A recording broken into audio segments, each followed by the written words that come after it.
tá? Agora sim, tá gravando. Agora eu escutei que tá gravando.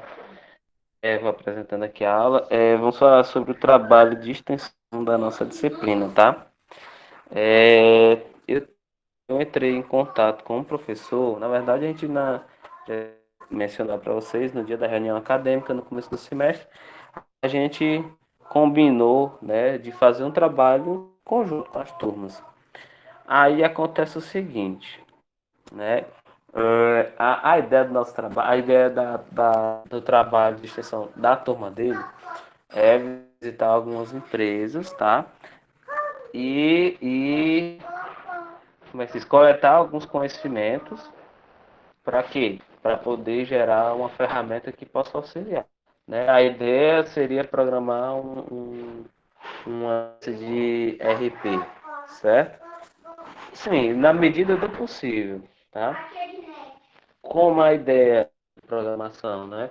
Foi a ideia da. Peraí, só um minuto.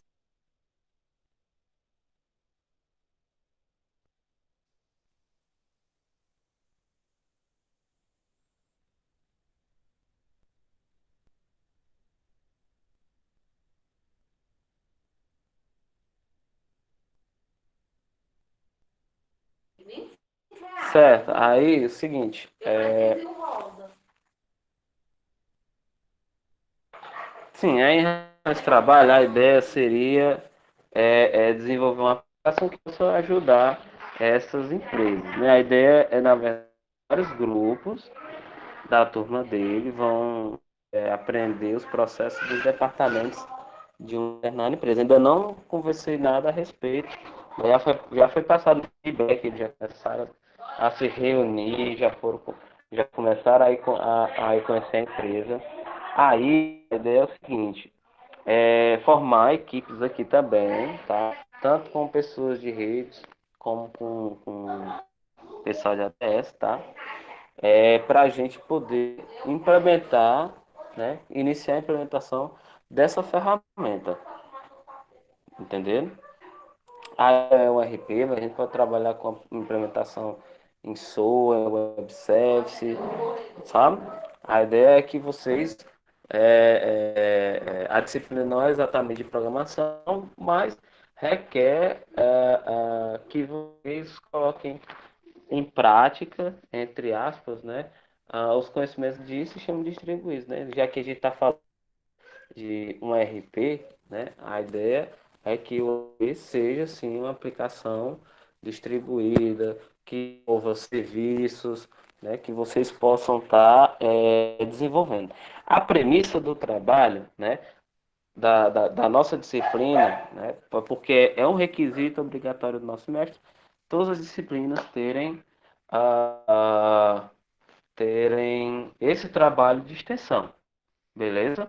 Aí o que acontece? Esse professor já entrou em contato comigo e a gente vai botar esse projeto para frente. Eu ainda vou mandar mensagens para você no grupo. Não vou dividir em equipes hoje, tá? Mas fiquem com isso na cabeça, porque vai em algum momento eu vou dividir vocês em equipe. Vou pedir para que haja um líder na equipe para a gente trabalhar uma coisa bem ágil, tá? Para a gente poder ter tarefas, para vocês iniciarem o desenvolvimento. A ideia é que a gente monte, sei lá, um sistema com integração contínua, não sei.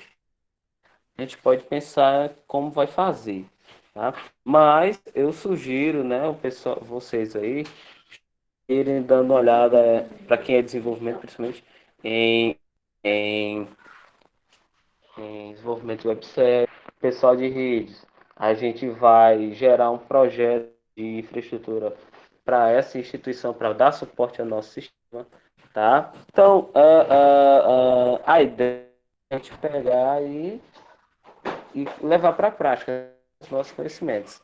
Alguém tem alguma coisa a dizer, alguma dúvida? Tem alguma colocação aí? Deviam aproveitar os alunos da FATEM, de análise de sistemas, para criar um aplicativo para a FATEM, ou para ou para criar um, um portal do aluno que fosse mais prático, pudesse até ser usado pelo celular com mais Ah, praticidade. É mais ou menos bom, essa visão que a FATEC tem para o futuro, é? tá falando em relação ao nosso trabalho? Não, não Bem, tem a ver com a FATE, não. Vai ser. em relação a proporcionar Ah, atividades práticas para os alunos, ela de repente poderia pensar nisso. poderia, mas assim, eu vou só olhar por outro viés, sabe? Esse ano, inclusive, existe, do ano passado para cá, né? Fez investimento nesse novo sistema acadêmico. O portal que você está falando é o nosso novo sistema acadêmico que você está falando. Eu acredito que eles não queiram implementar algo novo, mas a ideia do aplicativo, bom, é boa, né? Ainda não tem nenhum estímulo relacionado a isso, porque, porque não foi para a minha disciplina exatamente, mas talvez para outras disciplinas os professores devam estar pensando mais voltado para isso, sabe? Desenvolvimento móvel. Se Bom, estiver acontecendo, com certeza é uma possibilidade. Deixa eu só ver se eu Aí, entendi, Ronison. O intuito do trabalho é desenvolver é, um RP, é isso? na verdade, são módulos. Exatamente. Quando juntar tudo, seria o RP, né? Cada equipe estaria associada a uma equipe da disciplina do outro professor, que é o professor Paulo Henrique, da administração, e a gente trabalharia com monetização, né? Cada equipe iria trabalhar num determinado módulo, né? Tem contas a pagar, contas a receber, estoque e fornecedores, clientes, eu não sei, ainda não vi como é que eles estão pesquisando e aprendendo, né, sobre as internas dessa empresa. Ainda não sei qual é a empresa necessariamente, mas a ideia é construir uma aplicação que eles possam utilizar, entendeu? Tá, mas no final das contas vão usar a aplicação. Como é que vai ser isso aí? Eu não entendi.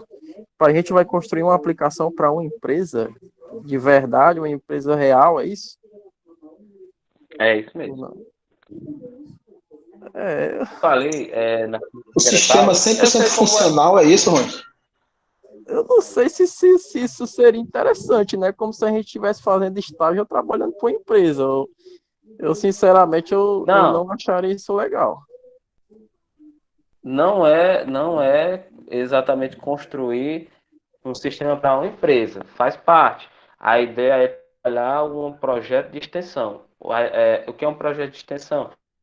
É desenvolver um projeto que vá beneficiar a comunidade externa. Não é porque a gente vai desenvolver para a empresa X, mas porque a gente vai pegar os conhecimentos das nossas e aplicar para ajudar uma determinada empresa que faz parte da comunidade, né? Ajudar no desenvolvimento externo, digamos assim. A unidade, faculdade, centro universitário, ela tem como é que se diz? Na visão do MEC, né? Ela tem que iniciar a sociedade de alguma forma, né? E aí eu tinha falado, né? A faculdade funciona sobre três pilares: pesquisa e extensão, né? E a extensão é isso, é de a faculdade interagir com a comunidade externa. Eu ainda não tenho os detalhes, não exatamente desenvolver um sistema para uma empresa, mas tem que ter um viés, digamos assim, não sei se eu posso dizer social, mas, por exemplo, pode ser um software para uma pequena empresa que não tenha condições de comprar um software, mas que isso auxiliaria nos processos internos, entende?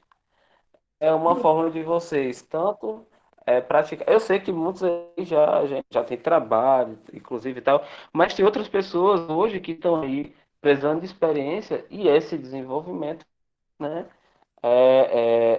Ajudar a ganhar uma experiência para ir para o mercado, entendeu? Aí vendo do ponto de vista de vocês, tem pessoas que já têm experiência, seria interessante que eles encabeçassem grupos, para quê? para ir dando o caminho das pedras para o pessoal quem já é iniciante, que é novato. Vocês entendem o meu ponto de vista? Sim, sim. Agora eu acho que só é interessante, né, ver melhor a ideia, né, para onde é que vai esse recurso, né, olhar Sim, direitinho não, aí como é que calma, a vai gente ainda funcionar vai, isso. a gente ainda vai, consenso, vou tentar reunir, né, vocês com os alunos. Se eu não me engano, o professor me passou um material da última reunião dele, né, a gravação da última aula. Foi uma espécie de reunião com os alunos. Detalhe, certo? Esse projeto de extensão, vocês não vão ficar fazendo em forma de hora extracurricular dentro, fora da disciplina, não, tá? A gente vai liberar determinadas horas. O mínimo seria de 8 horas, mas é o mínimo, que seria 10%, se eu não me engano, é 10% da carga horária da disciplina. Nossa disciplina é de 80 horas. Mas é 10%, podendo ser liberado até mais. Por quê? Para que vocês possam trabalhar na aplicação no momento dela. Entendem? Porque eu sei que vocês não vão ter muitos horários para estar reunidos, todos os 20, ou no caso aí, os grupos em si, de maneira isolada, né? Para que vocês possam sentar e conversar e definir determinadas atividades ou mesmo programar, né? Então, algumas horas da nossa disciplina serão destinadas para a implementação desse projeto, do projeto de extensão, certo? Agora, os detalhes ainda vou. E detalhe, né? Vale ponto também para a disciplina. Vai ser bom para vocês num conjunto como um todo, né? Vale ponto, vocês experiências. Vocês não vão precisar estar virando madrugada fazendo liberar determinados dias para vocês focarem nisso. Inclusive, não vai ser algo só, né? Eu vou estar lá interagindo com vocês para ajudar no máximo que eu puder, né? Tirando dúvida, gerenciando, tá certo? A ideia é que a gente possa trabalhar em grupo todo mundo, né? Não só vocês, como eu possa dar um suporte, tá? Para vocês. E Professor, aí, né? Eu não sei, diga lá. esse projeto ele vai valer quantos por cento da nota? Ou ele vai substituir a segunda nota? Como é que vai ser? Então, eu sempre utilizo o trabalho as partes, né? Normalmente na primeira parte eu faço, sei lá, uma ação de seminário do que a gente já tem do escopo, projeto, e na segunda metade da disciplina eu avalio a implementação. Porém, contudo, todavia, como a gente está trabalhando com outra turma, né? A gente vai estar esperando, por exemplo, a análise dos caras, eles entregarem uma parte da documentação que, teoricamente, eles seriam os nossos key users, né? Então, a gente só vai poder realmente começar esse análise, projeto, depois que a gente tiver algum feedback, né? E vai ser em breve, né? Afinal de contas, a data da primeira avaliação, se eu não me engano, na segunda semana de abril. De abril, né? Março. E aí seria aí a apresentação de trabalho, seria aí onde vocês mostrariam para mim a evolução do projeto. E aí eu já contaria aí como parte da primeira nota. Porque esse semestre eu estava pensando em fazer um negocinho com vocês. Por mais que, não sei se daria bom, se ruim, mas quem sabe a gente desenvolver a avaliação, entre aspas, né, remota, como, sei lá, um formulário no Google Forms, eu liberava para vocês realizar essa prova, né, essa avaliação online, no dia da primeira avaliação em si, e aí a gente teria A composição de atividade, trabalho, prova para nossa primeira nota, bem para a segunda. Ou a segunda seria, por exemplo, o seminário, a implementação e as atividades no decorrer da, da- do semestre, né? Da segunda metade do semestre.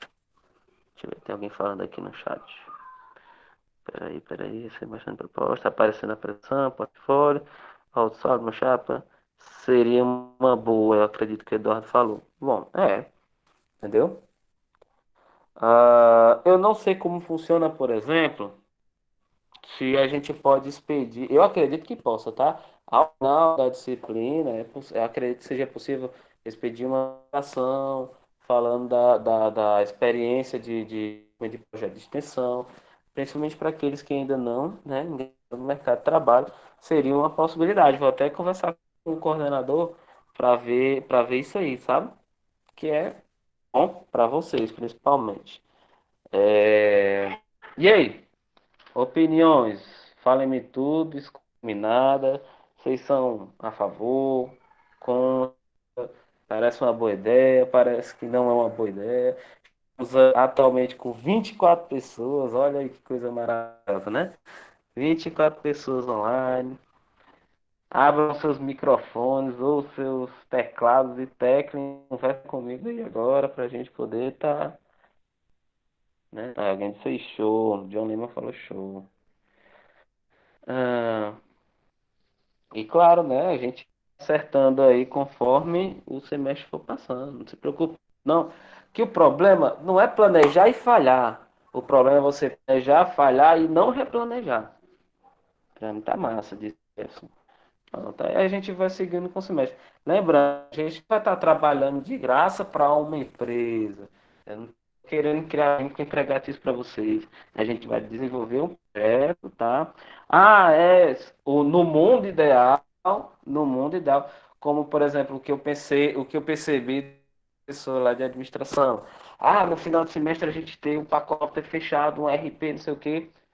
Só que assim como vocês, eu também entendo que não dá para desenvolver uma ferramenta robusta e funcional em 4 meses, ainda mais na magnitude que o cara quer, né? Um EP que aborde todos os departamentos de uma instituição.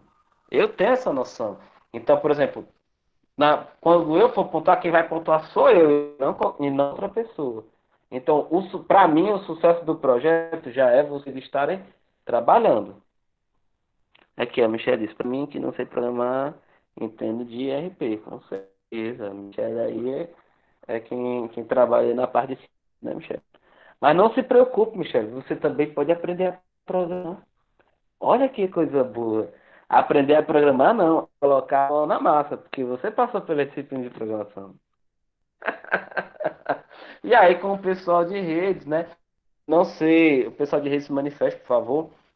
Vocês já pagaram alguma disciplina de projeto de redes? Projeto, gestão de. Projeto em redes mesmo. Projeto físico? Não, ainda não. Não. Isso fazendo aí, olha. Acho que sim. Tu acha que sim, Eduardo? Rafael, a ideia, né, também é que vocês pesquisem tecnologias de infra, né? Sei lá, eu acho que seria interessante buscar algo em nuvem, né? Se a gente vamos pensar no contexto institucional. Se a empresa é pequena o suficiente para não conseguir arcar com o software para gerar do seu departamento, ou, né, sei lá, está faltando alguma coisa para investir nisso, provavelmente ele vai ter uma solução que ele consiga controlar gastos, né? E uma aplicação na nuvem é mais interessante porque você consegue diminuir ou aumentar determinados requisitos de hardware, software, plataforma, etc. Agenciamento de projetos. Agenciamento de projetos, eu entendo. Também se aplica, também se aplica. React, Angular, aí a gente vai definir, né? Então se preocupe que aí a gente vai ter cada grupo aí a gente vai definir uma tecnologia que dê certo para vocês. Beleza? Era esse o primeiro recado que eu tinha para dar da disciplina, tá certo? Para vocês a par do que está acontecendo. Hoje eu vou tentar entrar em contato com o professor PH, né, que é o Paulo Henrique, para a gente ir acertando, né? E conforme no final de semana ou já na próxima semana, eu já divido vocês em equipes, né? Se vocês já quiserem já e com aqueles que vocês já têm conhecimento, não tem problema. Quem sobrar a gente vai né? Tente formar. A gente tem aí atualmente 24 pessoas. Eu não sei quantos grupos ou quantas equipes são no trabalho do professor da administração. Mas a ideia é que sejam de 4 a 5 pessoas. A gente tem 4 ou 5 pessoas por equipe. Olha, o Valdemir já saiu escolhendo. Ó. Isso, olha. Enfim, vocês têm os WhatsApps de cada São os um, né? parceiros de longas datas. Certeza, certeza. E a gente tem o nosso ganho de sistema distribuído. Olha aí, então, John, se quiser, ó, já tá em ponto de bala. E aí, pronto, né? Eu posso voltar para nossa rotina normal e voltar para nossa aula, né? A aula já está gravada. Ah, meu Deus, cadê o Júnior? Olha aí, Júnior. Não, cadê o Júnior na hora dessa? Eu vou matar a formada, velho. Deixa eu ir embora. Ou não? Nossa aula está gravando, a apresentação já está aí, ó. Nas vitórias, isso aí. E aí, com a formação aí é bom mais. E aí nós vamos para nossa boa aula de sempre. Com licença.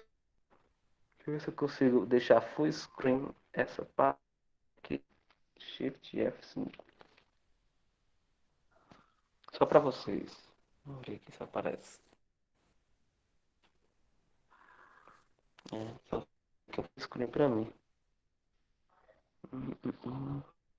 Tarará. Não, acho que dá para vocês ir lendo, assim como eu posso ir apresentando aí para vocês. Peraí, só um minuto.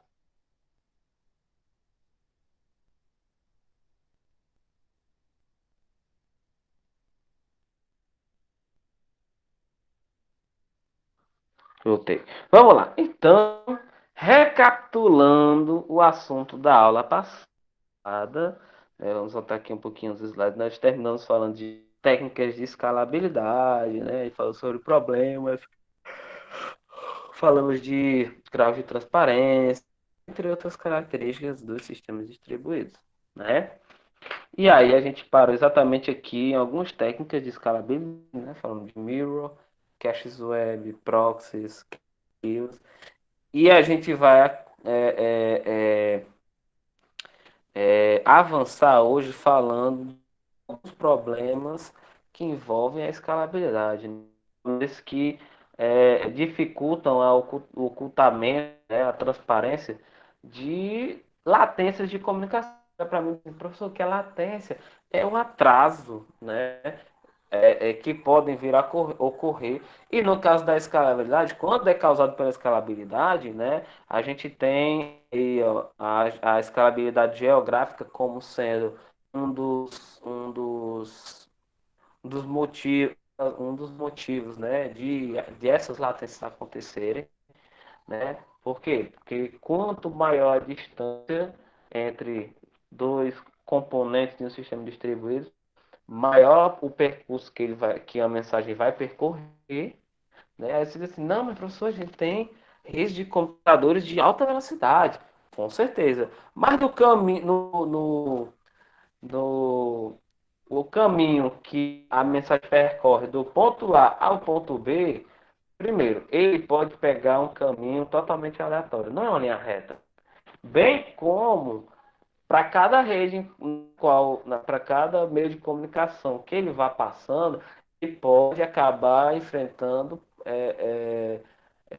heterogeneidade dos meios de comunicação. até determinado caminho ele encontrou determinado de rede, no outro ele encontrou uma que tem uma taxa de transmissão mais baixa, e aí ele pegou outra mais alta, e aí essa variação, né, de vazão durante a transmissão de um determinado pacote causar latência na comunicação com certeza. Então a gente tenta evitar ao máximo é, que aconteçam esperas durante a comunicação dos meus componentes. E assim a gente implementa um tipo de comunicação que a gente chama de comunicação assíncrona.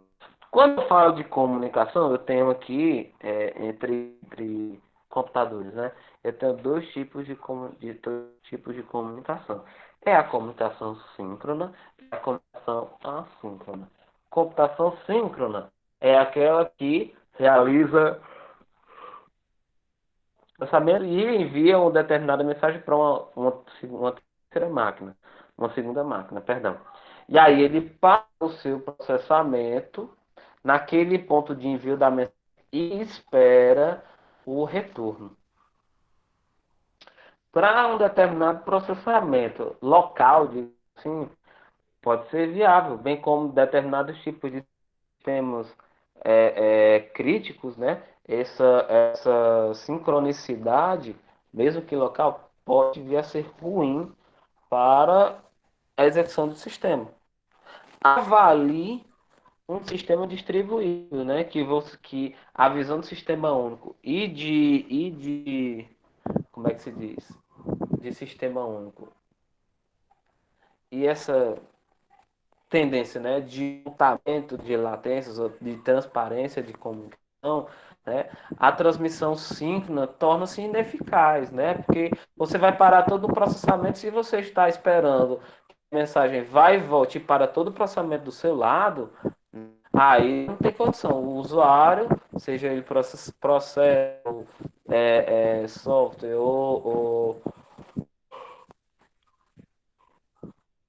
ou ser humano mesmo, né? Ele vai perceber que tem alguma coisa errada ali, né? Que aquele processamento ali não está sendo feito localmente, né? Então ele perde a característica de sistema distribuído.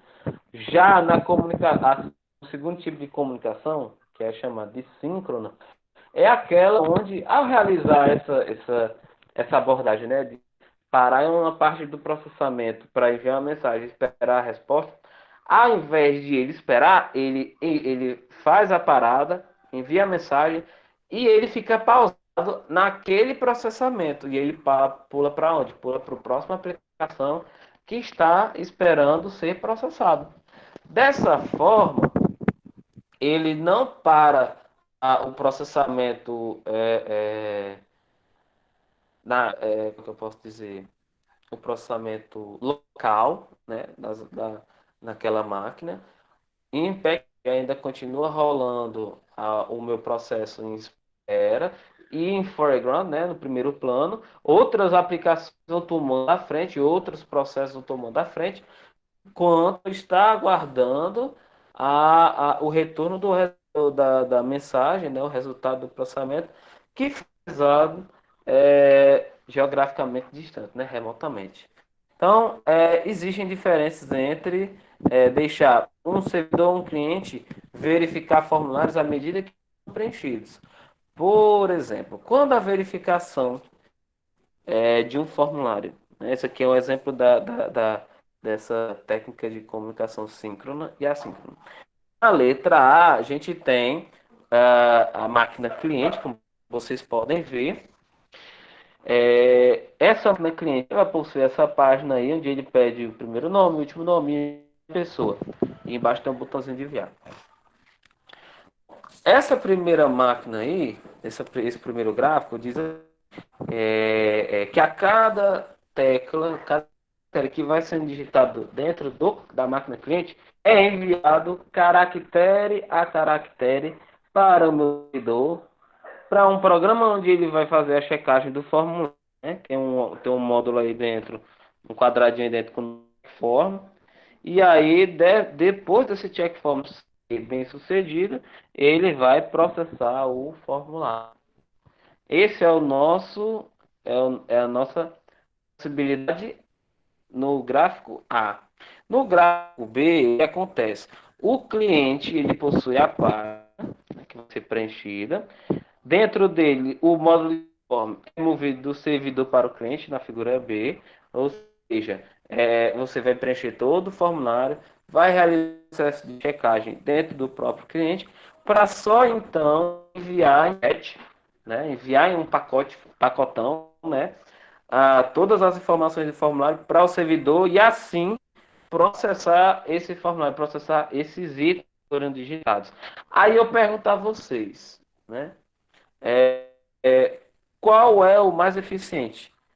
É o A ou o B? Qual é o síncrono e qual é o assíncrono?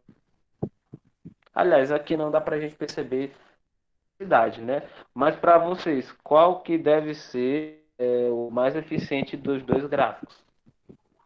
Acredito que cada um tem a sua efetividade para um propósito diferente. Cada um tem um. Agora em sistema distribuído,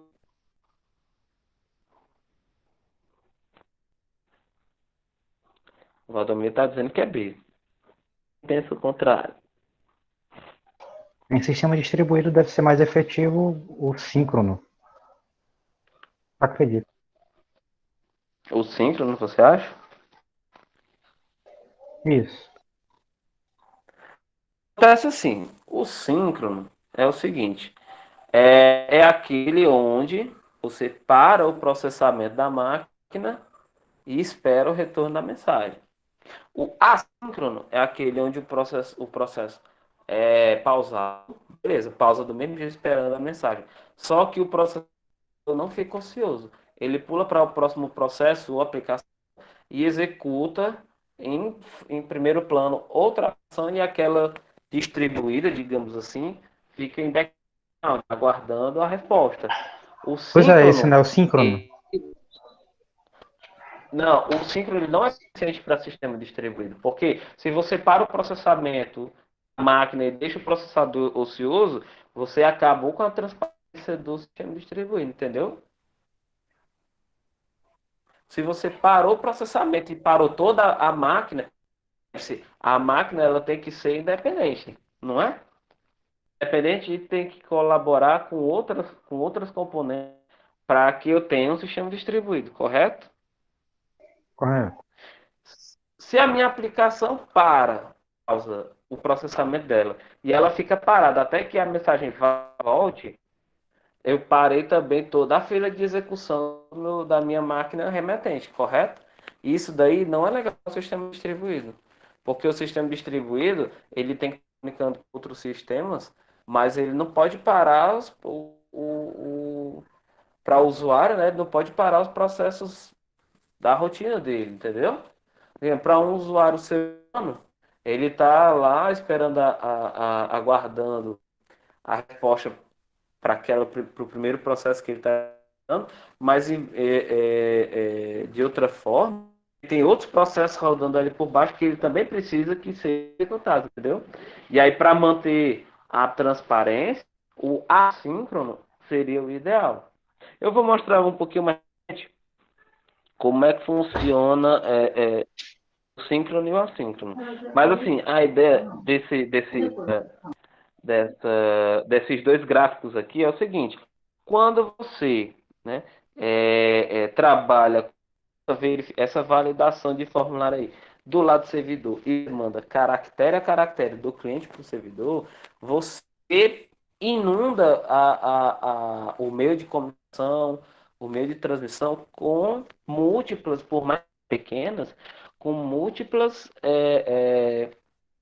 mensagens, né? Que porventura eles podem tomar rotas diferentes, podem chegar de forma desordenada, e como pode, né, de toda forma, preencher de comunicação com a transmissão. Já no caso B, por mais que seja um pacotão, né? Mais que seja um pacotão com a mensagem bem grandona, os meios de comunicação, as redes de computadores já trabalham no formato de mensagem. Ele quebra uma mensagem grande em vários pequenos para chegar lá do outro lado. Entendeu? Então, mesmo essa grande mensagem que eu tô mandando do lado do diagrama B, do cliente para o servidor, ele já aplica essa estratégia. Agora, ele manda como se fosse uma única mensagem. No A, ele pegaria cada um desses caracteres, quebraria em mensagens menores e mandaria do A para o B para chegar no B ainda, fazer o check do formulário, dos itens, para depois processar o formulário, entendeu? Então, esse item é mais oneroso para sistema distribuído, ele traz mais carga de transmissão como de processamento e de latência, entendeu? E um desses daí é o síncrono e o outro é o assíncrono? Aí eu falei sobre sincronicidade, mas aqui não fica explícito nessa figura, né? Nesse caso aqui eu me equivoquei, né? Até falei, me equivoquei de falar de sincronicidade, mas a gente não consegue ter essa noção nesses dois gráficos. A gente vai ter no próximo, achei no próximo slide. Outra imagenzinha para Ok. vocês verem, tá certo? Mas em relação à transmissão, comunicação sistemas distribuídos, o item B seria mais eficiente para sistema distribuído mesmo, entendeu? O que é adequado para o sistema distribuído é o B? Sim, seria B. Certo. Tu não acha, não? Não sei. Pode dar opinião. Tá aqui para conversar, pô. Cadê? Vamos aqui, né? Vamos aqui. É... Mas os outros aqui, né? O pessoal que tá no chat ou que tá aí com o fone desligado. Todo mundo vai em A, em B, tem gente aqui tudo no B falando aqui. Concorda, discorda, sem corda. Vitor Souza saiu, Vitor Souza. Deixa eu ver se eu encontrar a imagenzinha da sincronicidade, Professor, perdão. é o Jefferson. Diga, diga. Não tô muito acompanhando porque eu tô num bucho aqui, mas eu tô escutando, viu? Aham. Tô interagindo muito, Sim, sim, mas sim, tá dando relaxa. certo. Relaxa. Estamos aqui pra. Ainda bem que você está escutando. Já é meio caminho andado. Vamos aqui, né? A gente fala sobre essa brincadeira aqui, sobre os formulários. Ah, então, dentro da escalabilidade para sistemas distribuídos, né, você vê que determinadas situações, né, podem fazer da escalabilidade o vilão, entre aspas, né, no desenvolvimento de sistema distribuído, principalmente por causa do excesso de latência que pode acontecer, né? E essa latência, né, vem justamente do sentido da distribuição. É tomar um determinado componente, dividir ou espalhar ele pelo sistema. Então, como a gente faz para encontrar um determinado recurso, tentando não cair nos problemas associados à escalabilidade. Então, o DNS é uma solução que pode vir, sim, a ajudar no sentido aí de ultrapassar esses problemas de comunicação, né? Por exemplo, eu quero encontrar um recurso B dentro do meu sistema que possui 50 componentes. Como eu faço para encontrar esses caras? Como é que eu faço para encontrar uma determinada página uma página web na internet, um determinado servidor? Os domínios, os DNS, né, ajudam a gente a encontrar Google? determinados recursos. O Google é um indexador, cara. O Google ele é uma ferramenta de pesquisa. Porém, contudo, todavia, né, por baixo, né, quem ajuda de verdade é o serviço de domínio de nomes, né? De nomes de domínio, perdão. Então, aqui a gente tem um exemplo de divisão do espaço de nomes, né, do nosso DNS, em zonas. E essas zonas são utilizadas que a gente possa simplificar a busca por determinado recurso. Então, eu tenho aqui, ó, o que a gente chama de domínios genéricos, né? Como vocês podem ver, são esses primeiros níveis. Você tem lá int, com, edu, gov, mil, org, net, jp, us, entre vários outros, né? E você encontra, cadê? As nossas zonas aí, né? Essas nossas zonas seriam pertencentes, por exemplo, a regiões de determinados países. Então, por exemplo, dentro do domínio com, né?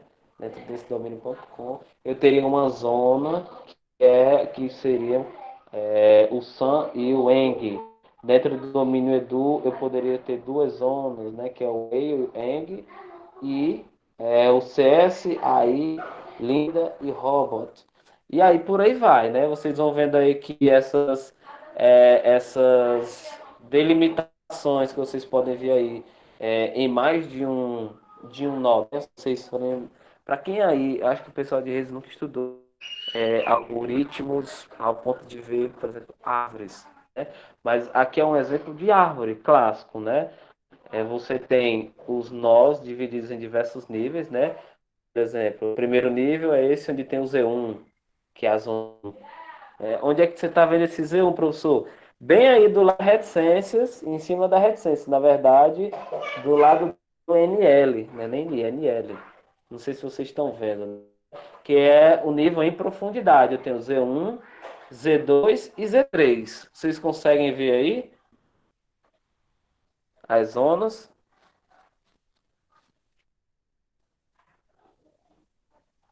Sim, não? Tá Sim, tudo sim. tranquilo, com certeza. Na direita. Sim. Ah, eu posso pegar um serviço de nomes e dividir ele em zonas, né, para poder arranjar, organizar de forma que quando eu preciso de um determinado recurso, né, eu consiga, tendo conhecimento, claro, né, desse conjunto de zonas, encontrar o recurso que eu preciso mais facilmente. Quando você divide em zonas, por exemplo, na zona 3 eu sei que eu vou ter em algum das máquinas lá, eu tenho um recurso que eu preciso. Quem é que faz parte da zona 3? Aí tem lá CS, Flits e Flut. Então, eu vou lá pesquisar por esses, e justamente nessa zona, por esses caras, tá?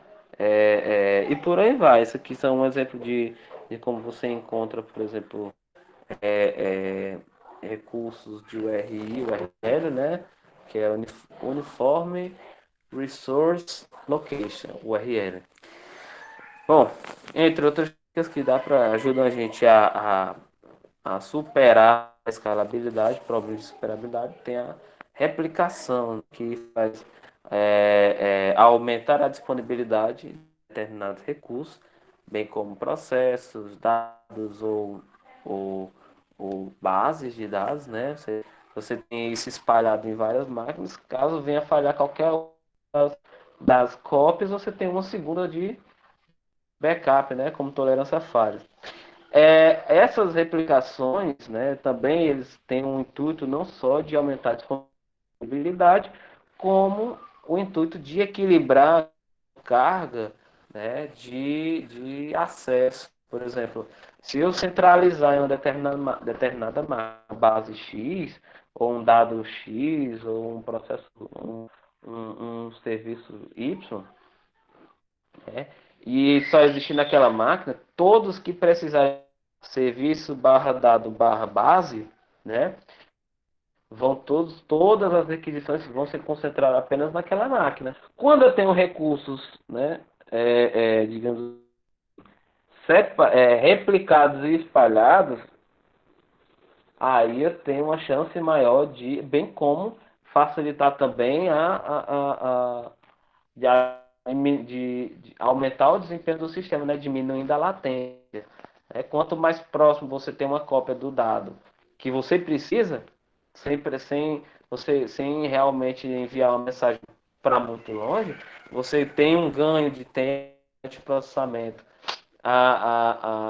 se a da máquina que está perto de mim venha cair, eu ainda posso fazer acesso a outra réplica, mesmo que esteja distante, né? Desde que esteja dentro dos padrões de latência para manter o meu desempenho adequado. Porém, contudo, todavia, né? Nem todo bônus tem seu ônus, né?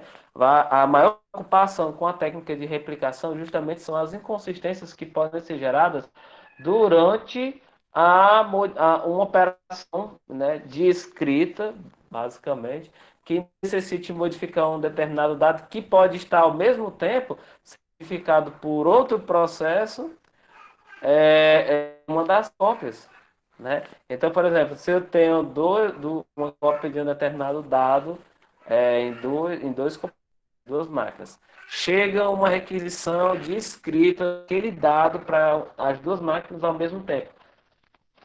Isso é impossível de acontecer, professor? Não.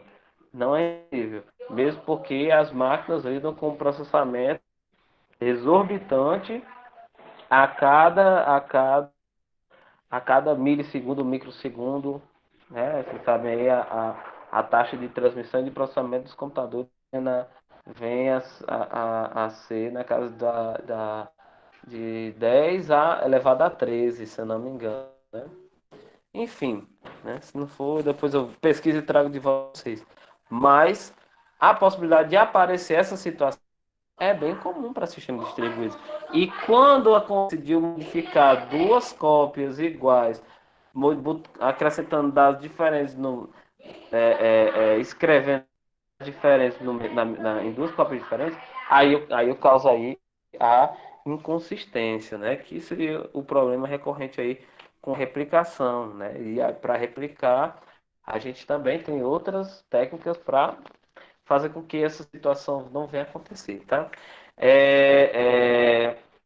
Agora, quando a gente fala sobre desenvolvimento de sistema distribuído, né, existem algumas questões que o projetista, não vou nem falar desenvolvedor, né? A gente está no mista que o projetista de sistema distribuído, seja ele da área de infra, seja ele da área de sistemas, né? Pode vir a tem que vir a raciocinar, a conjecturar sobre essas afirmações que tem aqui. Por exemplo, a confiabilidade da rede, a segurança.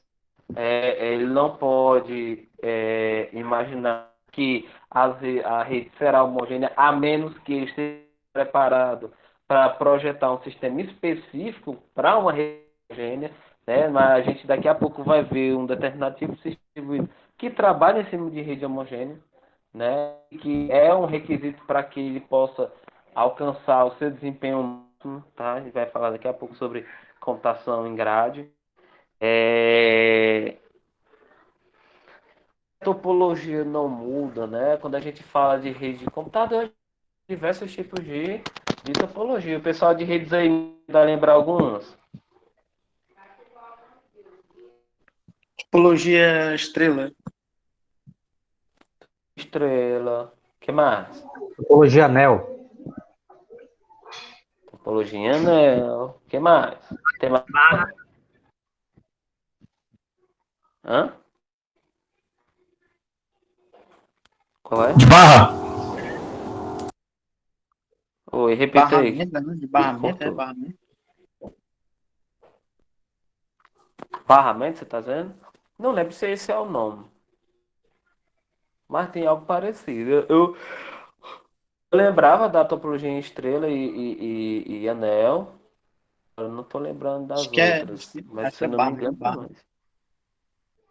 Tem o povo de redes para me dar Árvore. um help aí, pessoal. Barramento. Barramento. O árvore híbrido. Olha aí, rapaz.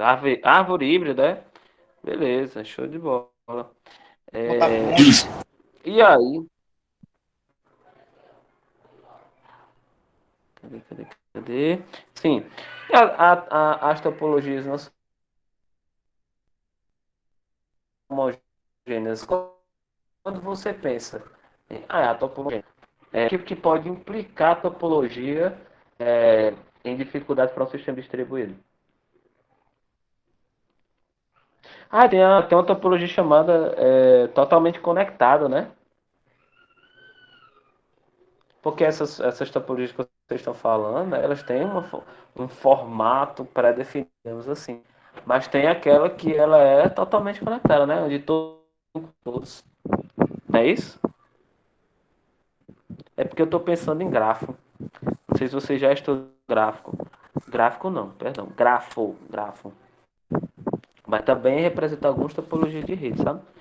Bom, quando eu falo sobre topologia, no sentido de que a minha mensagem saiu do ponto A para o ponto B. Eu havia mencionado, não é um caminho de linha reta. Então ele passa, as mensagens que vão do A para o B passam por rotas diferentes, podem passar por meios de comunicação diferentes. E quando se trata de meios de comunicação diferentes, quero dizer de redes diferentes. E as redes diferentes podem ter cada uma sua própria topologia. Topologia essa que pode levar a um aumento da, da, da latência, bem como uma transmissão pesada, né? Se você tem uma topologia totalmente conectada, né? Você pode pegar o menor caminho para a máquina a qualquer momento, não totalmente conectada. Você liga todas as máquinas a todas. Agora, na topologia anel, você só tem o que? Para chegar a determinada máquina, você tem que rodar. E no pior caso, você tem que rodar todas as máquinas anexadas em anel para poder alcançar aquela que você precisa.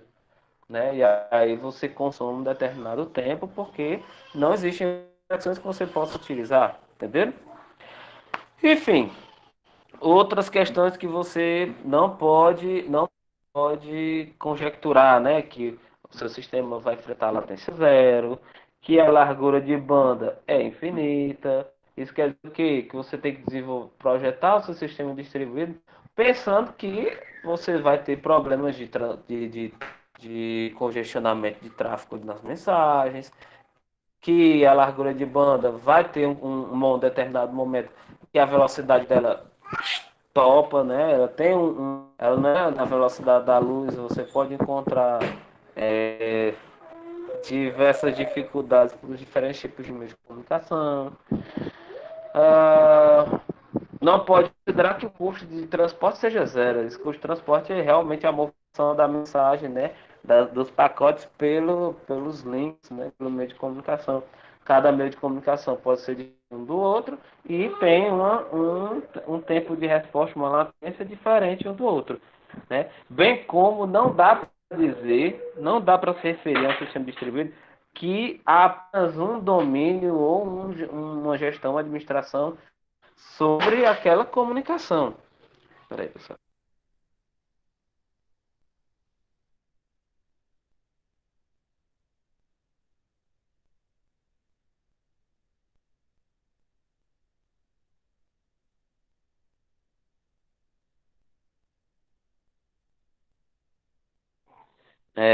E que não há só um domínio para ser administrado, né?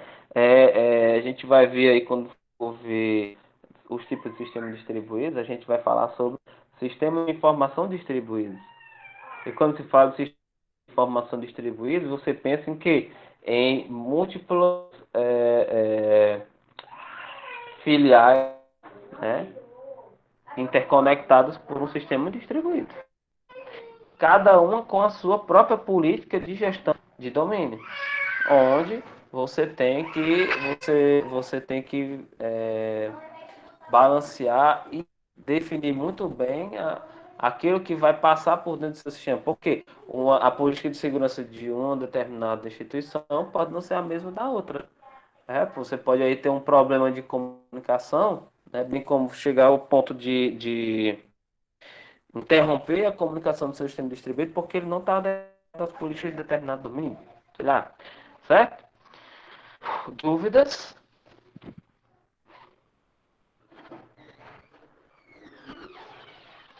Tá tudo ok?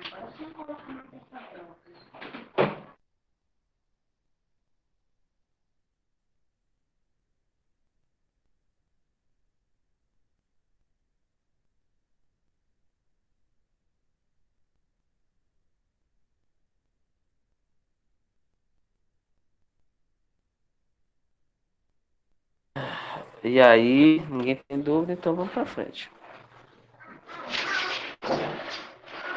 Tem som? Vocês estão me ouvindo? O que foi, professor?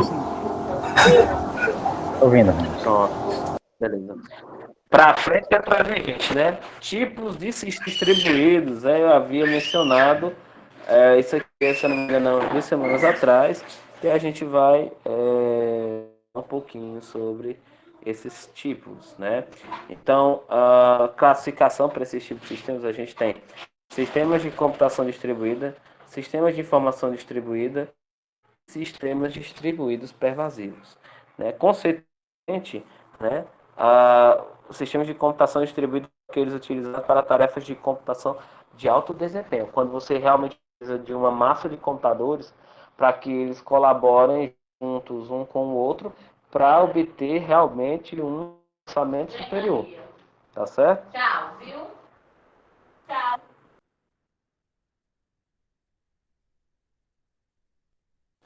Sistemas de informação distribuídos, né, são aqueles onde você encontra em determinadas instituições, organizações, né, que você se defronta com uma quantidade, uma profusão de aplicações conectadas, né, em rede, mas a interoperabilidade se tornou difícil. Lembrem-se, eu falei aqui de uma característica dos sistemas distribuídos que é a abertura, né? Quem é que lembra da abertura do sistema distribuído?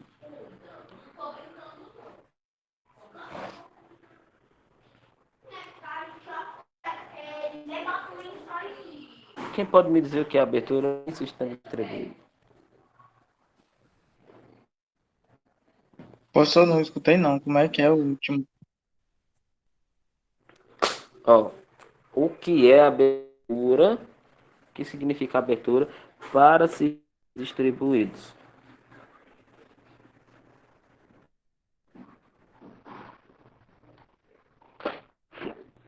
Seria tipo a comunicação entre os sistemas? Não, a abertura ela está associada à forma como você tem de agregar aplicações ao seu sistema distribuído. Aplicações essas que podem ser web, desktop, de alguma forma você integra aquela aplicação ao sistema distribuído e as componentes podem requisitar aquele sistema, aquele software como serviço, tá? Por exemplo, eu trabalho com CRP, sistema distribuído da Oracle, tá? WebEx. E ele tem a capacidade de integrar, né? Ele é uma aplicação distribuída que pode integrar sistemas de terceiros. Para quê? Para puxar informação de lá para cá, né? Desse sistema de terceiro para dentro do EBS, para dentro da base Oracle, bem como levar dados da base Oracle para fora, certo? Ah, acho que foi aqui que eu mencionei. Não, acho que foi em outra disciplina. Imaginem que a empresa X possui um RP que gerencia todos os seus departamentos. Porém, contudo, todavia, antes de ela comprar essa ferramenta RP, tinha umas ferramentas de terceiros, né, que utilizavam para cadastrar clientes e itens, por exemplo. E esse cadastro, né, foi com tomada de decisão estratégica, né, eles disseram assim, não, eu não quero cadastrar via IP. Eu quero trazer as informações do meu cadastro da minha aplicação de terceiro de lá para cá. Eu quero importar, comunicar a minha aplicação de cadastro de cliente e item com o meu sistema RP. Dessa forma, eu preciso treinar, por exemplo, os caras em duas diferentes, né? Meus funcionários em duas em duas tecnologias diferentes. Eles sabem uma, e aí o uso de automatização para trazer para cá, né? No caso da Oracle, existe o ODI, existe o SOA, que é capaz de fazer integrações, né, entre aplicações que não são Oracle, tá? Então, o sistema de informação, quando a interoperabilidade se torna dolorosa, né, é quando eu tenho uma organização grande, digamos assim, onde eu implemente um RP, uma solução distribuída, tá? E eu consiga agregar ao meu RP outras tecnologias facilmente, né? Então, dessa forma, para essas empresas eu utilizo os sistemas de informação distribuídos, coisa que se o cara não tivesse comprado aquele RP, aquela solução de sistema de informação distribuída, não conseguiria de outra forma integrar com múltiplas ferramentas de terceiros, né? Para alcançar o seu objetivo, né? Você tem que ter um ponto de convergência entre esses caras aí, que seria, no caso, aplicação de sistema de informação distribuído. Eu fui claro, não sei se vocês conseguem acompanhar o meu raciocínio, Pra mim, eu entendi. entendeu? Show. Só para simplificar, né? Imagine que trabalho na empresa e essa empresa possui 20 sistemas diferentes, mas esses sistemas não conseguem conversar uns com os outros. E isso é ruim para uma empresa. Afinal de contas, os dados que vêm de um sistema podem muito bem alimentar o outro. Você conseguir, por exemplo, uma informação estratégica, gerencial, que ajude o seu negócio a melhorar, certo? No caso de um sistema de informação distribuído, né, também tinha uma solução que possa integrar essas ferramentas, né, que tem abertura para receber novas aplicações ou transformá-las mesmas em serviços para você possa integrar e unificar todos os dados, certo? Vamos para a próxima definição, e aí vem os nossos sistemas distribuídos pervasivos, né, que são que por conceito, né, são equipamentos menores ou diminutos, né, alimentados por baterias, normalmente são móveis e possuem conexão sem fio. Essa daí são típicos sistemas que a gente são ditos emergentes, né, ou seja, são novidade aí do mercado. Para outras pessoas que chamam trend, né, que são tendência de mercado, mas na literatura a gente encontra como os emergentes que estão nascendo naquele momento. Sendo que esses sistemas vazios, eles já não são nem tanto mais uma novidade assim, digamos, no mercado. Já vem um tempo que eles vêm aparecendo, né? E a gente vai falar sobre as características de cada um deles, tá? Então, deixa eu... Quero... dá tempo.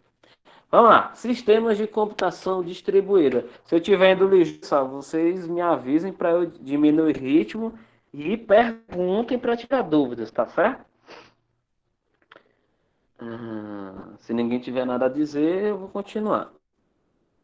Vocês me parem se surgir alguma dúvida.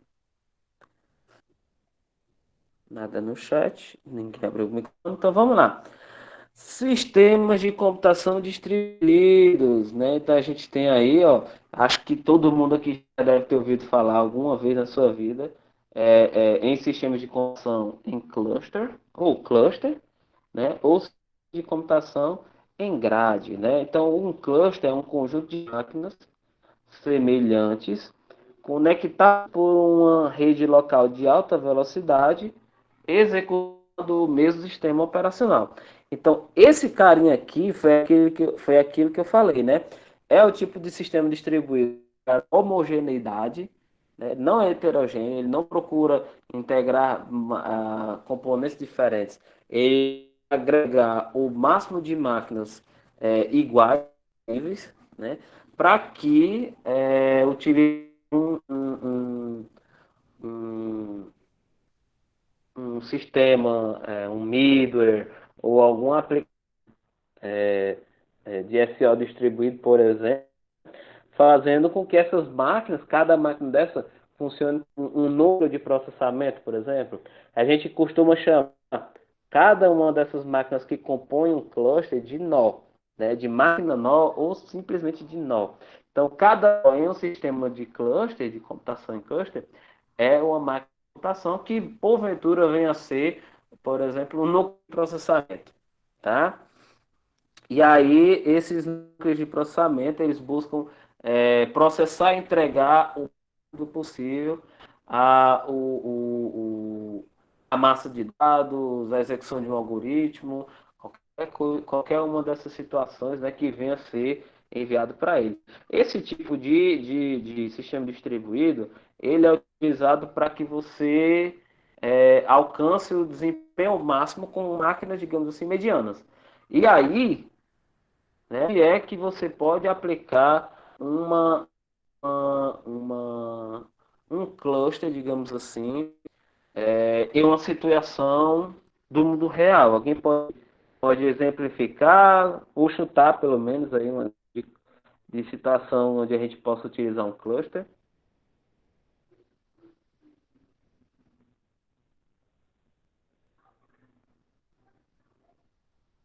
Servidor?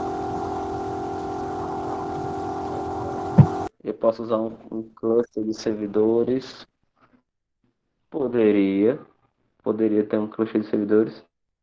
Principalmente porque depende dos servidores, né? Eu posso entregar, digamos assim, uma requisição mais rápida, né? Baseada aí na quantidade de servidores que eu tenho e nos domínios que cada um tem, né? Sim, poderia ser um cluster de servidores, poderia ser um cluster de processamento para cálculos astronômicos, cálculos balísticos, um cluster de máquinas para os servidores, né? Aqui, outro exemplo aqui. A ideia, né, do cluster é você pegar um algoritmo muito grande e dividir em pequenas partes. Eu utilizo Virtual Desktop. Tudo no servidor. Cadê? Perdi aqui, peraí. Alguém falou aí no chat. Foi o Salvo. Eu utilizo o Virtual Desktop. Tudo é disponibilizado no servidor e nos logamos somente com o usuário consumindo recursos dos servidores. Com certeza. Você pode ter um cluster aí de computadores performar, né, uma tarefa que de outra forma você não conseguiria. Um exemplo aqui, né, tem um colega meu que ele conseguiu uma bolsa pela PET fazer o doutorado dele. E esse cara anda fazendo na aplicação dele um conjunto de cálculos de profundidade, de perfuração. E esse projeto dele envolve outros projetos, né? Derivaram outros projetos do dele. E aí, para rodar as simulações que ele necessita, utiliza justamente um cluster, tá? Um cluster, não sei se é a nível nacional, é algo parecido assim, para ele poder ter, ele disse que os dados que ele tem são tão grandes que leva 2 dias para processar em um cluster uma massa de dados da aplicação dele. De tão grande que é o conjunto de informações que ele precisa refinar as ações dele. Entendeu? E a gente pensa que não, a gente assim, hoje eu estou trabalhando com determinada tecnologia, e a gente foca naquela tecnologia, mas tem muitos outros assuntos ainda que a gente pode vir a se defrontar, pode vir a pesquisar, pode vir a estudar, né, que vão além desse escopo da nossa zona de conforto, né? E aí a gente pode se deparar um dia com a situação dessa daqui, cara, né? Sistemas de computação em grade é um sistema distribuído montado em forma de federação, tá? No qual cada máquina associada àquela grade, né? Isso quer dizer o quê? que eu tenho uma malha de computadores, literalmente uma malha de computadores, em formato de grade mesmo, e cada computador, assim como no cluster, é um nó, e a diferença é que o cluster, as máquinas, elas cooperam entre si, colaboram entre si, para alcançar o desempenho máximo, então processar e entregar os resultados o mais rápido possível umas às outras. Elas trabalham numa cooperação muito forte. Já na computação em grade, cada máquina é responsável por um determinado objetivo. Então, ela é como se fosse um domínio, né? Então, ela tem uma função específica dentro daquela grade a executar, tá? Então, você pode ter uma máquina seria responsável por um DNS, outra poderia ser um servidor de arquivos, outra máquina que era um servidor de e-mails, e aí você vai montando o seu sistema em grade com diversos tipos de serviços agregados, tá certo? E aí, como cada domínio seria diferente, essas máquinas podem ser heterogêneas em hardware, software ou mesmo tecnologia de comunicação, tá? Sistemas de... Ah, não. A ação distribuída, a gente tem um gráficozinho aqui sobre o cluster. É o cluster? É um cluster, justamente. Aqui na nossa legenda a gente tem assim, um grupo de sistemas conectados por uma LAN. LAN é uma Local Area Network, né? Que é uma rede de área local, né? De alto desempenho, com homogeneidade entre as máquinas e gerência centralizada, ou seja, com nós dedicados. Então, eu tenho ali o meio de comunicação de alta velocidade, uma rede padrão, serve como barramento. Eu tenho ali os nós de computação e eu tenho o master, né, digamos, que seria a componente da aplicação paralela. Não, master não. Perdão, né? Porque existem formas de você organizar um cluster, tá? Mas nesse caso aqui a gente não tem um master. O nó de comunicação tem ali, ó, a aplicação. Na primeira máquina tem a aplicação gestora. Então tá no master primeiro ali, ó.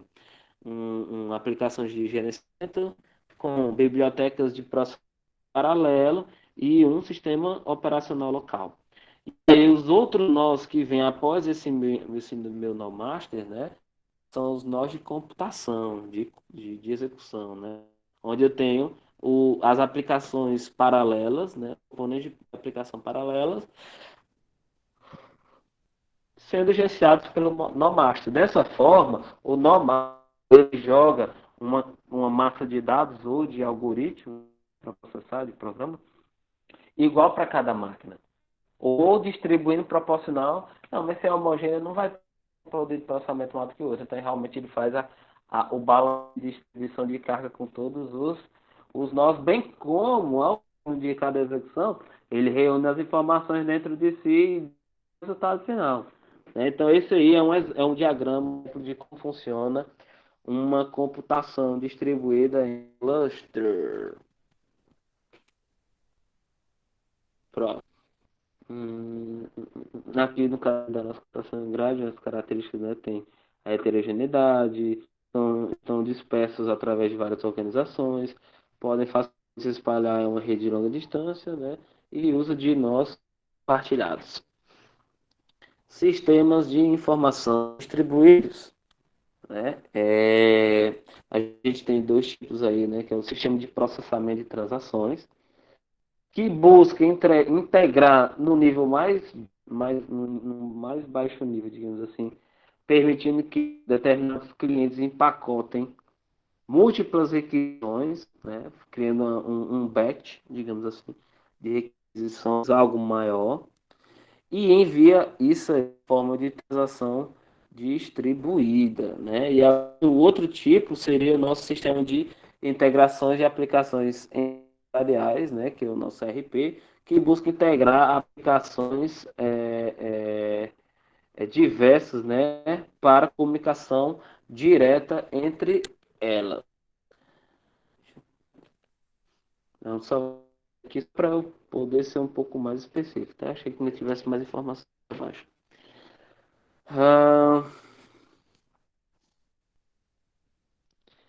esse nosso sistema de transações é o seguinte, né? Se vocês tiverem compreendido tão bem. Imaginem que vocês trabalham em um banco financeiro, certo?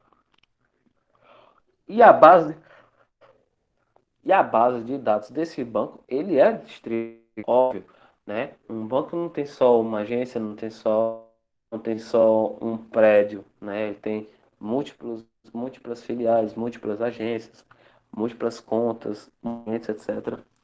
E a ideia, né, de processamento de transações é que é, é, quando é realizado, né, um conjunto de transações distribuídas, normalmente os clientes podem, quando vem de um cliente, um cliente só, né, eles agregam todas as transações que são necessárias enviar para a base de dados, né, e aí ele vai lá agregando, e chega lá todas elas de uma vez. Entendeu? Esse nosso sistema de processamento, ele busca pegar todo esse batch e quer executar cada um deles é, é, é, de forma distribuída, tá? Você pode quer enviar para múltiplas replicações, né? Para os espelhos ou para as bases espalhadas e replicadas. A integração de aplicações empresariais foi aquilo que eu já falei, né? Sobre as aplicações RPs, que são sistemas de informação distribuído, que são aplicações que buscam integrar outras ferramentas ao seu, né, não posso dizer know-how, né? Que não é uma pessoa, é uma ferramenta, ao seu conjunto de ferramentas, né? Agregar novas funcionalidades vindas de aplicações. Já em sistemas de trilho evasivos, né? A gente tem aí eles, como havia mencionado antes, né? São tipos de sistemas que são ditos emergentes, nos quais os nós, né, normalmente são pequenos, são móveis e ou embarcados, né? Dentro de sistemas maiores. Então, como é que funciona? Esses sistemas, eles normalmente a mudança contextual é algo natural para eles. Porque o que é uma mudança contextual? Que à medida que você vai se deslocando no ambiente, você vai passando, por exemplo, de uma área de transmissão, uma torre de transmissão para outra, né? Se é um sistema ubíquo ou pervasivo, né?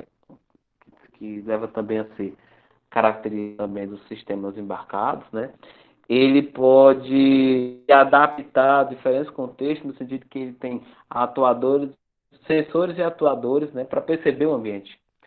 Então, a mudança de contexto, como por exemplo o deslocamento para um dispositivo celular, como o smartphone, ele pode estar equipado com um sensor de GPS, né? Então ele está se movimentando, por exemplo, no espaço, está detectando a mudança de ruas e ele vai, né, só capturando e enviando aquele posicionamento para o dispositivo, bem como determinadas aplicações fazem uma análise em tempo real dos dados que os seus clientes é, é, é, é, tinham, né, durante o uso do aplicativo, como por exemplo o Maps, o Waze, vocês já devem conhecer esse tipo de aplicativo de mobilidade urbana. Como é que eu posso dizer? Ele analisa dados, né, que também são enviados dos seus clientes para o seu servidor, para dizer que rota seria melhor pegar, que como é que eu posso dizer? Que a avenida ou trajeto está movimentado por causa que os seus clientes não andando naquele trajeto, né? O Waze, normalmente, ele lhe dá uma opção para você indicar, né? Manualmente, o motorista pode dizer se o tráfego, o tráfego está parado, acidente, se tem obstáculos no caminho, se tem buraco na pista, se o trânsito está rápido, está lento. Rápido não, né? Mais lento, né? Que é na marcha mais baixa. O Waze faz isso, mas forma, ele já nos servidores eles já fazem uma baseada nos dados que os seus clientes enviam. Então, se ele está se deslocando em baixa velocidade e ele está abaixo do nível do limite de velocidade naquela rua, porque essas bases já têm esse tipo de informação, né? Você pode ver que tem um contadorzinho lá de quilometragem que já aponta quando você ultrapassa o limite de velocidade. Já faz uma pré-análise indicando que determinado percurso pode ou não estar mais movimentado, né? Então, adota mudanças contextualizadas em situações, né? Um evento que pode ser parado tanto no Maps como no Waze é justamente o fato o cara estar num determinado trajeto, o trajeto tem um limite de velocidade 180 e o cara está andando a 30, 40. Então, essa mudança de velocidade brusca, né, é contextual e indica para a aplicação de que ali teria, no caso, um possível congestionamento ou problema na via. Em outros sistemas, a gente vai poder destacar aqui também sistemas pervasivos de healthcare, né? De cuidados com a saúde, né? Que a gente vai mencionar um pouquinho mais para frente. Só continuando aqui no nosso slide, né? Se vocês tiverem alguma dúvida, temos tempo ainda? Falta 20 minutos. Tempo.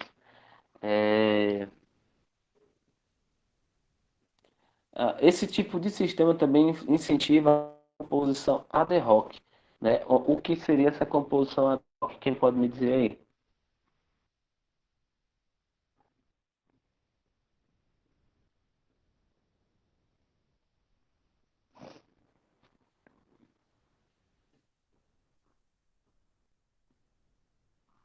Professor, apresentação um pouco mais cedo.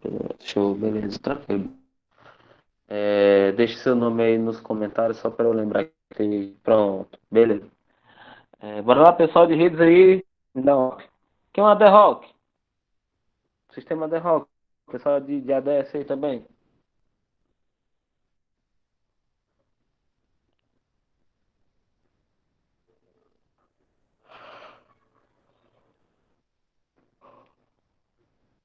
Eu faço a mínima ideia.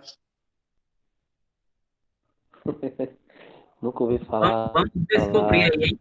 Vamos descobrir aí. É mesmo? Rede sem fio? É mesmo, acho que. Não, não, tem exatamente ligação com o meio de transmissão, não, né? Na verdade, a ideia é que a composição de um sistema ad hoc é que ele seja ponto a ponto, né? Tipo peer-to-peer. Né? O ad hoc ele não É uma tem sigla necessariamente que professor. Host, alguma Não coisa? é, John? Essa sigla é uma sigla, no caso, né? Fala de novo. É uma sigla, né? Aham. HOP é uma sigla. É uma sigla, é? Não No caso sei aí. se ele é um acrônimo ou uma sigla. É algo que eu venho ouvindo desde a graduação, né? Mas nunca parei para pesquisar se era uma sigla, sabe?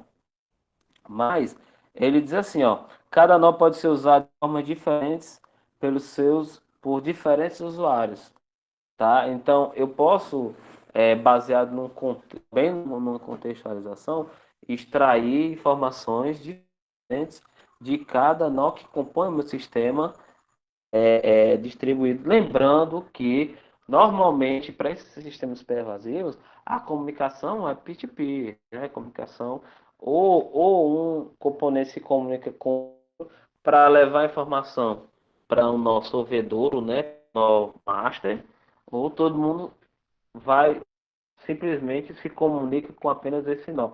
Depende também de topologia. Esses sistemas aqui são os mais híbridos possíveis, né? Então, é o tipo de sistema que ele necessita de reconfiguração constante. Por que reconfiguração constante? Porque em algum momento pode ter um nó funcionando, como ele é móvel, então ele depende de bateria. Se esse componente depende de bateria, em algum momento ele pode ter sido usado mais do que qualquer outro componente, a bateria dele via a falhar, né? Se gastar, ficar vazia. E aí, quando um dos meus componentes cai, o que acontece? As outras têm que se adequar à nova situação. Eu tenho menos um componente, aquela rota, aquele serviço agregado àquele componente, eu não acesso mais. E sistemas menores, né? De sensores, de sistemas embarcados, como por exemplo, como já havia falado, você pode ter um smartwatch que analisa os seus batimentos cardíacos, e aí esse cara tá se comunicando, por exemplo, com o seu celular, e aí o celular também ele pode estar até informação de um dispositivo que você possui no tênis, por exemplo, que mostra a quantidade de pisadas que você dá. Cara, tem esse tipo de aplicação, obviamente, não é exatamente utilizada por pessoas, né? Esse tipo de aplicação pode ser utilizada por profissionais do esporte, né, para medir o desempenho, bem como na saúde, justamente para medir a saúde das pessoas, né?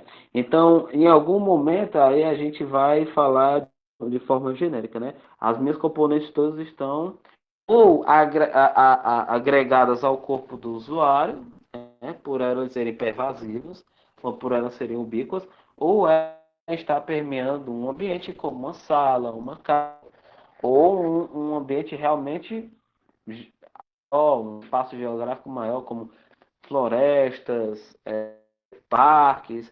Aí você olha e diz assim para mim, professor, isso é possível você ter sistemas de uma categoria que você pode ter é, é, diferentes de implementação?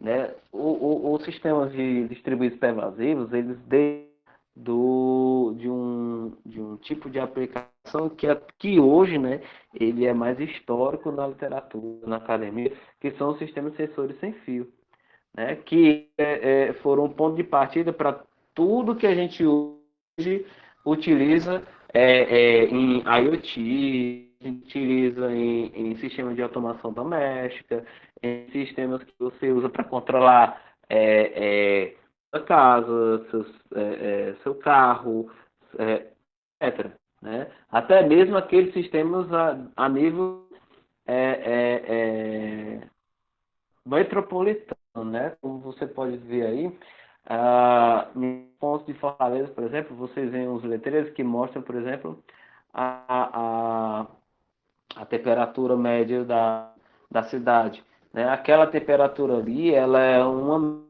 analisada por diversos sensores espalhados dentro da cidade, que dão que comunicam o seu estado atual de leitura de calor do ambiente, né, temperatura do ambiente, e ali eles enviam para algum nosso ouvidor e ali eles fazem uma média e dizem qual é a temperatura que está rolando hoje na cidade.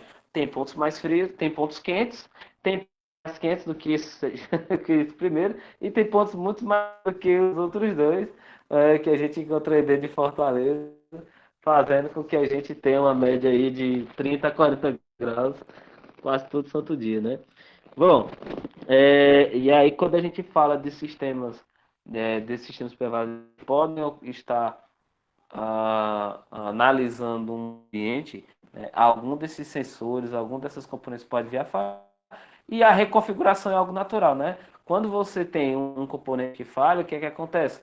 O sistema distribuído ele parar. Se vocês estiverem acompanhando até hoje, obviamente, a resposta é que não. O que acontece? Eles, ao sentirem que um dos componentes não está funcionando, eles mudam a topologia, eles mudam o roteamento de comunicação e, né, se reconfiguram para melhor desempenhar seu objetivo, suas tarefas. E reconhece o compartilhamento como um padrão, né? Então, para sistemas pervasivos e ubíquos, né, os nós vão. Então, pode agregar novas componentes ao sistema, bem como eles podem ser retirados facilmente, voltando aí no ponto abaixo, fazendo com que a reconfiguração seja muito simples para esses tipos de sistemas. Dúvidas? Deixa eu ver aqui, falta 6 slides, tento terminar.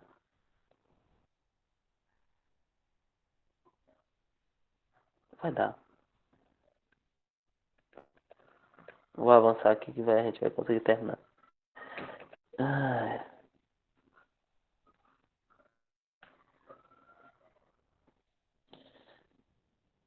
As características dos nossos sistemas distribuídos pervasivos, os nossos quais os sensores estão associados, normalmente são muitos, eles são simples, né, possuem CPU, memória e computação, que é a base de todo o sistema de computação, né? Unidade de processamento, unidade de armazenamento e forma de comunicação normalmente sem fio, né? E se utilizam de baterias. São autônomos, digamos assim, em relação à bateria. Então, esse é um exemplo dos sistemas de sensores sem fios que eu havia mencionado, né? De rede de sensores sem fios. Onde você tem, desse lado direito aí, uma nuvem com vários pontos, seria uma grande área geográfica, formada por pequenos nós, que são meus pontos pretos, que são esses componentes pequenos, que tem CPU, memória e tecnologia de comunicação. O que acontece? Nessa nuvem aí, esses nós estão trocando figurinhas umas com as outras, tá? Como eles, um exemplo de como funcionam esses carinhas aí, tá? Como eles são movidos à bateria, né? Vocês podem ver que eles têm um ponto de convergência das informações, né? Que aí é representado pelo lado esquerdo, que é o site do operador, né, a base de dados que está sendo coletada pelos meus sensores. Aí é que vem a jogada. Se cada nó desse não conversasse entre si, tá? Esse meu nó que entra lá no extremo, no final, do lado direito, ele teria que gastar né, uma quantidade de energia absurda para poder mandar a mensagem dele, a captura de dados dele para o nosso ouvidor. Só que, como é um sistema colaborativo, é um sistema distribuído, esse nó ele vai fazer o quê? Ele vai enviar para o próximo nó. Esse próximo nó vai coletar os dados do nó mais distante, vai fazer o repasse, bem como ele vai repassar o seu próprio dado coletado. E assim, né, os dados vão pulando de nó em nó até serem armazenados na base lá do lado do operador, nosso lado esquerdo, né? E aí, quando um nó desses vai se desgastando, a bateria vai acabando, o que acontece? Aquele cara ali não é mais usado para ser um comunicação. Então, se ele caiu, então o sistema deve se reconfigurar, deve criar novas rotas para poder mandar a informação direto para o nosso cara e deixar que o sistema falhe totalmente, continue disponível. Aqui ali é um exemplo onde a base de dados fica do lado do lado do operador.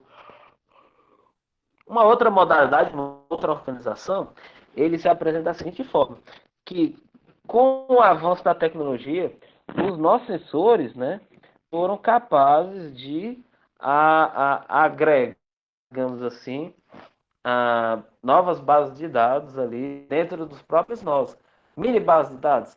Dessa forma, eles vão coletando e armazenando, e em um momento eles vão fazer o envio, né, das informações coletadas até então para o nosso sorvedouro. Ou, né, o operador, ao invés de fazer uma coleta de dados para uma base centralizada, ele faz uma consulta nas bases em cada nó que ele tem lá conectado no sistema. Então, ele tem ali, ó, o lado operador, que é o esquerdo, né? Ele faz uma consulta, uma query, em algum desses nós especificamente. Aí, esse nó, ele vai fazer o processamento da query em questão, vai organizar os dados que foi pedido e vai devolver seguindo o mesmo esquema que a gente atrás, mandando de nó em nó a comunicação. O que acontece nesse esquema de armazenamento local em mini bases? Você diminui o gasto de energia simplesmente coletando e dando vazão na informação. Como você está armazenando o dado, então você não precisa estar gastando energia constantemente com a transmissão de informação. Só quando for requisitado, e aí também sentindo o ambiente, né? É isso aí, não dá para parar. Então ele diz assim, cada sensor pode processar e armazenar dados, né? E ali seria a rede de sensores sem fio. Já estou terminando, tá? Falta 5 minutos aí, vai dar certo. Características do sistema distribuído pervasivos, instabilidade, são aplicados normalmente a sistemas domésticos. Você encontra, né, normalmente, esses sistemas pervasivos aplicados em sistemas domésticos, são os mais comuns. Né? Sistemas eletrônicos também são aplicados para a eletrônica de saúde. E lá, o outro exemplo seria a nossa de sensores sem fio. Assim, de tratamento de saúde, né, a gente pode realizar alguns questionamentos quando você vai projetar um sistema distribuído pervasivo, né? Como, por exemplo, onde e como os dados são monitorados e armazenados. É uma das primeiras perguntas que você faz, porque ele faz toda a diferença quando você vai pensar no tipo de nó que você vai agregar ao seu sistema. Né? Se você querer, por exemplo, pegando os dois exemplos que a gente passou agora ali, né? Uma rede sem fios, onde o nó ele simplesmente transmite o dado para um servidor centralizado, é uma coisa. É um gasto em tecnologia. Quando você tem um nó capaz de armazenar informação, né? E ser capaz de processar dados, né? Como, por exemplo, as queries, né? Aí é um outro tipo de nó, é uma outra informação. Né? Que é exatamente isso que a gente tem no exemplo lá do sistema de posicionamento geográfico.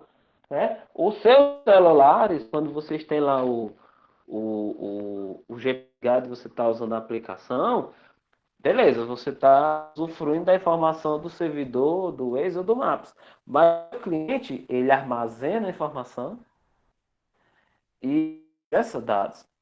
E a aplicação, né, obviamente, em algum momento, ele vai ser capaz de transmitir uma informação, um dado para o servidor, indicando aqueles fatores que eu mencionei, de baixa velocidade, de possível problema na via, de trânsito parado, ou de fluxo livre, e etc. Né? Próxima pergunta: como podemos evitar a perda de dados cruciais, né? Se você precisa, se você vai classificar para o seu sistema como sendo crítico, de saúde, onde ele não poderia falhar, pois a vida da pessoa vai estar em risco, né? Você pode se perguntar: como eu vou classificar essas informações, que elas são cruciais? E se vier a acontecer uma perda de dados, qual seria a abordagem que eu contornaria esse problema? Né? Por exemplo, qual é a infraestrutura necessária para gerar e transmitir sinais de alerta? Como os médicos podem dar retorno online? Como pode ser alcançada a extrema robustez do sistema de monitoração? Quais são as questões de segurança e como as políticas adequadas podem ser impostas? Quando se fala também de sistemas pervasivos, né? Você trata de aplicar neles padrões de comunicação, padrões de segurança para que aqueles dados não venham, né, a ser capturados, bem como distorcidos por qualquer pessoa que vem invadir o sistema de monitoramento de vida, que é tido como sistema crítico, né, monitoramento de saúde. E normalmente esses sistemas costumam ser de sistemas de tempo real hard, né, cuja a precisão temporal no processamento, na execução de uma transação ou mesmo na comunicação, né, fazem toda a diferença para um sistema de tempo real hard, quando é necessário estritamente que um prazo seja cumprido para que não venha a causar a morte do indivíduo. Em se tratando de sistema de tratamento de saúde, bem como a gente pode ter outros aí que lidam com a natureza ou com sistemas que possam ir a prejudicar o ambiente de uma forma trágica, né? Como eu havia mencionado aí, no caso de sistemas de tempo real hard, e né? Não necessariamente são para monitorar a saúde, mas que causam um grande estrago quando vem a falhar, por exemplo, são sistemas de tráfego aéreo ou sistema de armamento de usinas nucleares, né? Aí é horrível, né? Então, aqui a gente tem dois exemplos de sistemas distribuídos pervasivos. Se eu estiver indo ligeiro, você para, tá? Faltou um minuto aqui, mas ainda estou para tirar dúvidas. Falou aqui, professor, conhece o sistema SCADA, sistema baseado em cliente-servidor, dos clientes acessam instâncias espelhadas do servidor. Nesse caso, quando fazemos a configuração no sistema, temos que definir cada nó que cada cliente vai ser identificado. Muito utilizado em indústria. Cara, eu já ouvi falar, eu utilizei, na verdade, né? Apareceu um bem como a gente pode ver aí, soluções de virtualização acontecem o todo, principalmente para quem é da área de aí, né? Para integração contínua, né? Containerização, né? Quando você vai desenvolver uma plataforma, né? Que é o serviço como SaaS, não, perdão, PaaS, da forma como serviço, que é quando você virtualiza uma determinada máquina, containeriza ali, aplicando uma quantidade de tecnologias que quando você termina, você simplesmente abre e vai embora, né? Sim, usando containers, exatamente. Desculpa, aí não está respondido antes, Gonçalo. É muito interessante, mas com certeza se encaixa aí nos nossos sistemas em nuvem, principalmente, né? Que também são sistemas distribuídos. E aí, os dois tipos de sistemas distribuídos pervasivos, já estou terminando, tá? São esses linhas aí da gente, né? O primeiro, eu tenho múltiplos servidores e eles armazenam dados em um dispositivo cara a cara consigo mesmo, né? Ele é também de Body Network, então ele tem sensores que se comunicam com o nosso ouvedor, né? Que seria um smartphone da vida, por exemplo. E o outro, né? Que é o Body Area Network, também é Body Area Network, mas as informações não são armazenadas num PDA ou num smartphone, né? Eles são transmitidas para uma determinada base externa, né? Armazenadas em nuvem ou enviadas para um servidor específico, né? Enquanto o cara está ali usufruindo, utilizando o sistema de monitoramento de saúde. E é hoje. Por hoje é só, amigos. Se vocês tiverem alguma dúvida, façam. Enquanto isso, vão jogando o nome de vocês no chat para eu postar fazer a chamada de vocês, tá? Daí.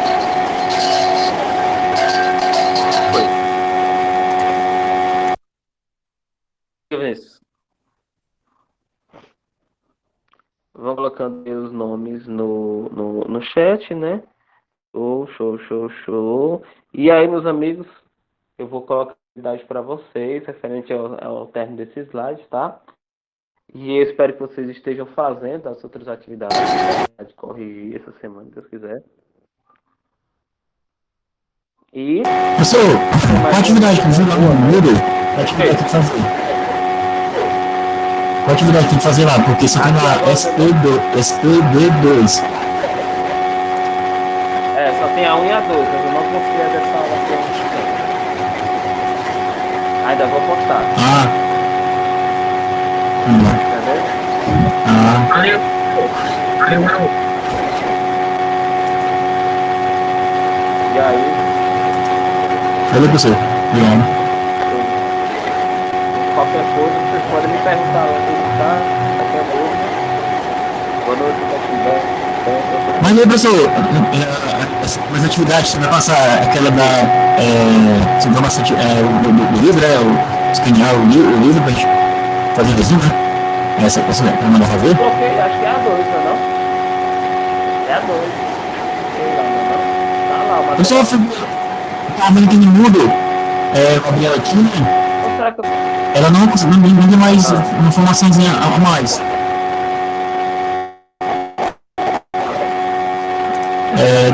Como é que Gabriela aqui, ó. Ela não fala, ela não fala.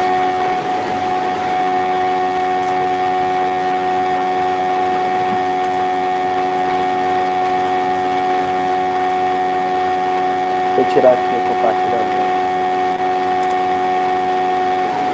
Agora eu vou ver sua atividade. Presta atenção. Vai vigiar. Mas tá Valeu, no professor. Obrigado. mundo, eu acho que eu coloquei no final de semana, não?